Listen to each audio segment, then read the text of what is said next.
They all are dead now.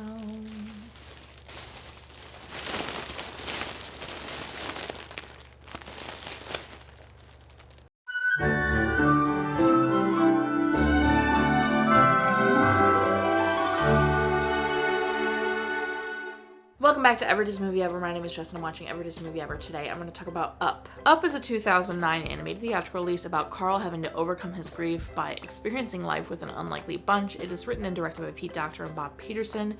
Supervising animation done by Scott Clark. Editing by Kevin Noltin. And music by Michael Giacchino. The film stars Ed Asner as Carl, Jordan Nagai as Russell, Bob Peterson as Doug and the Alpha, and Christopher Plummer as Charles Muntz. It was originally called Heliums and was conceived in 2004 by Pete Docter, wanting to escape life in a floating something. When it became too irritating, it kind of stemmed from his struggle with social situations when he was younger. Bob Peterson was a part of the project but had to leave for 3 months to work on Ratatouille, and while he was away, Tom McCarthy came in and helped develop Russell. Docter selected an old man as the main character purely because he had drawn a picture of a grumpy old man with smiling balloons and thought it would work really well. He was not concerned about children being able to connect with an old man character because he figured if they can connect like with their grandparents or something like that, they can connect with Carl. The original idea did feature a floating city with Muppet-like creatures with two brothers who wanted to rule, and in a fight they fall to earth and a bird helps them like kind of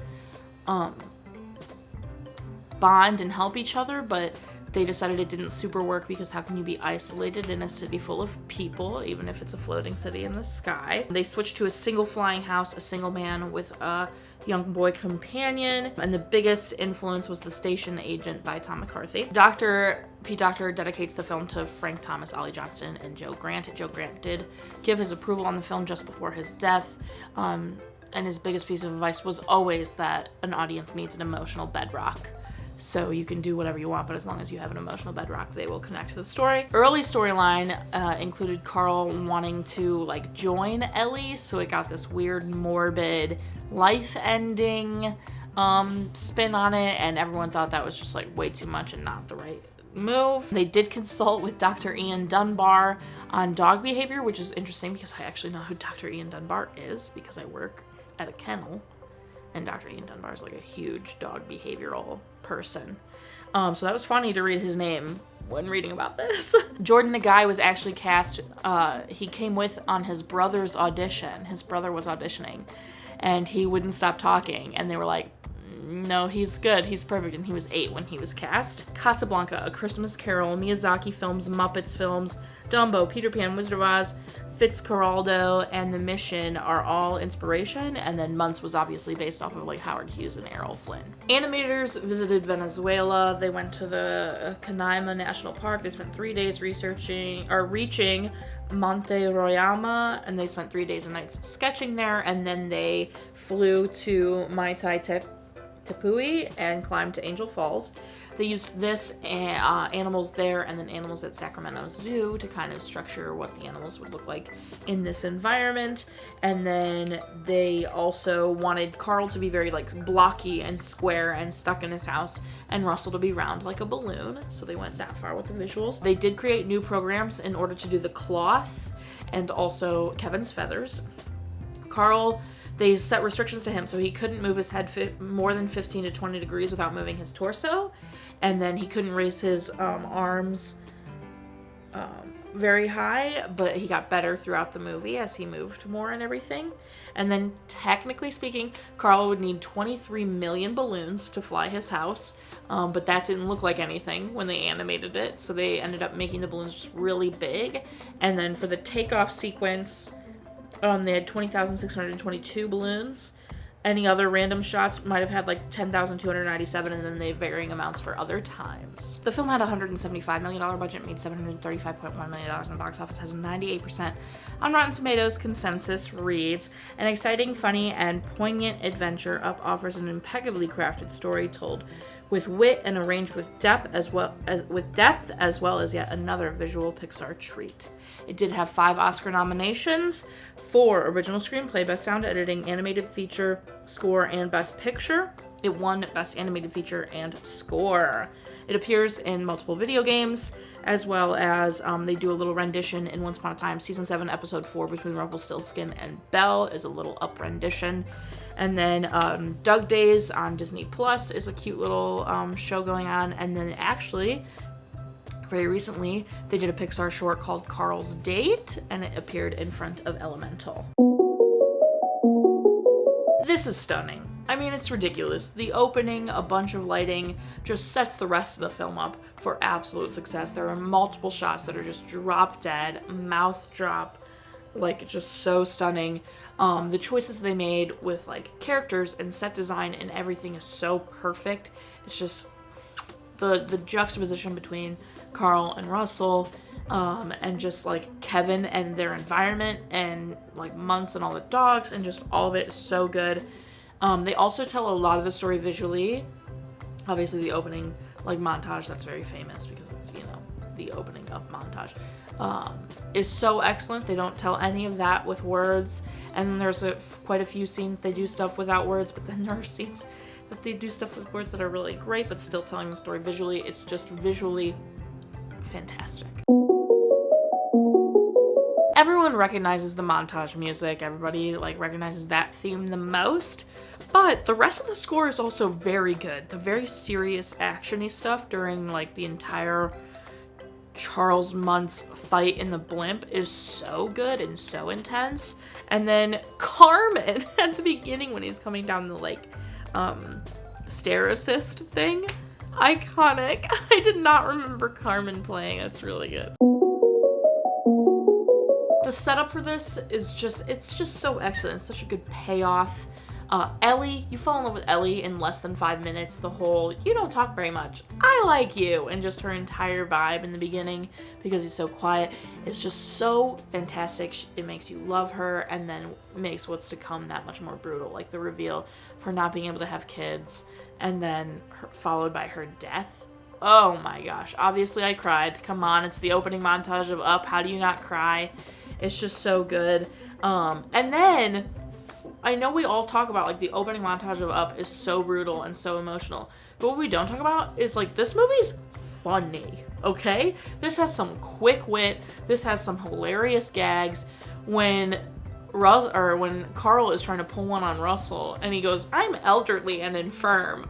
Like, it took me out. I was dying. And then there's so many other moments that are just so funny. I think Doug and Kevin and Russell are perfect additions to this.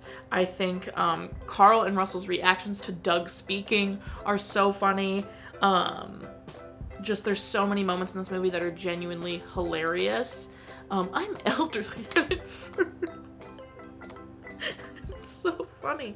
But then what makes this movie, I think, and the story so worth it is the photo album reveal, right? That's the whole point, is he's doing this whole thing thinking he never got to take Ellie on adventures. And then he sees at the end that Ellie thought their life together was the best adventure, and like she just wants him to go out and have another one. And that is like the point of the movie, right? And it just reminds me, my dad has this saying, I don't think it's his, you know, it's just out in the ether, where I actually did a documentary on him in college, where we called the documentary this, and he says to live the dash, you know. So it's, you're like born in 1993, died, you know, 2070, you know, whatever it would be. And it, you know, it would say 1993-2070, and the whole concept is to live the dash. Just live your life, enjoy it, don't focus on, you know, oh, I'm not living, I want to do this, I want to do this, I want to do this, or like be present in what you are doing, because that is living, you know what I mean? And that's kind of like the point, I feel like, is he thinks they didn't get to do any of the stuff they had set out and planned to do, and he failed her. But then he sees through her finishing a photo album that their life together was a great adventure, and it's just such a beautiful message and so important, and like gave him the newfound ability to focus on continuing to live, you know. And just it's just so good. It's just such a solid movie. I don't frequent this one very much, but really it's just excellent. Like, the story is so excellent. Just, yeah. My favorite part has to be the adventure book reveal or when Carl shows up for Russell.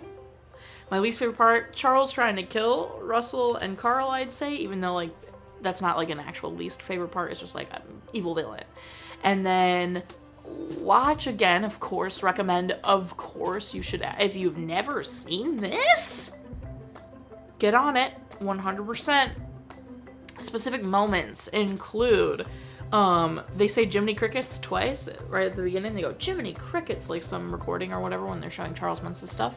But then later, Carl also says Jiminy Crickets. And I just love that that became a phrase. The attention to detail in this is kind of insane.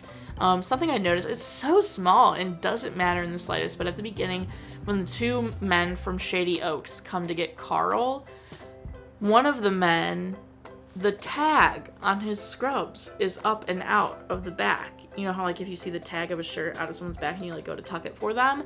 The tag on his scrubs is out. And I just thought that was such a fascinating detail to include and do when it's so small. This character's a walk on, walk off. And it just, like, goes to show, like, the attention to detail for this was insane. Doug saying, please be my prisoner, hilarious. The trio saying it smells like prune juice and denture cream was so funny. And then the fact that it was a Doberman, a Rot, and a Bulldog is just so fun for me. I just think that's adorable. Those were the three that were, like, you know, the intimidating, like, hunt them down dogs. This movie takes a turn into, like, a dark adventure, you know, like he's going to Angel Falls, Paradise Falls, Paradise Falls? Angel Falls. Well, I don't know. He's headed there, right? And you think just getting there with Russell's the adventure, but, like, the turn into Charles Muntz wanting to kill them because they're trying to steal Kevin from him, so insane. That's, like, such a weird turn to take, but it works. The movie is so good. So what a great time. That's everything I have for Up. My final rating is 10 balloons out of 10. Our total movie count is, our cry count is, Parent Death Toll is still the same. If you want to keep up with the movie I'm watching when, follow me on Instagram or Twitter. No, follow me on all socials. Twitter sucks. Join Patreon. I got a tier starting at just $1 where you get every video a week early and a coupon code for merch, as well as exclusive merch access and all that good stuff. Any tier above that, you get daily trivia, bonus content, blah, blah, blah, blah, blah. So go join, okay? Buy merch. Merch is great. Merch is grand. That's a little castle back here. Until next time, comment, subscribe, and I'm not in charge of your life. You are, so do you, and don't be Charles Muntz about it. Up to finish off 2023. Crazy.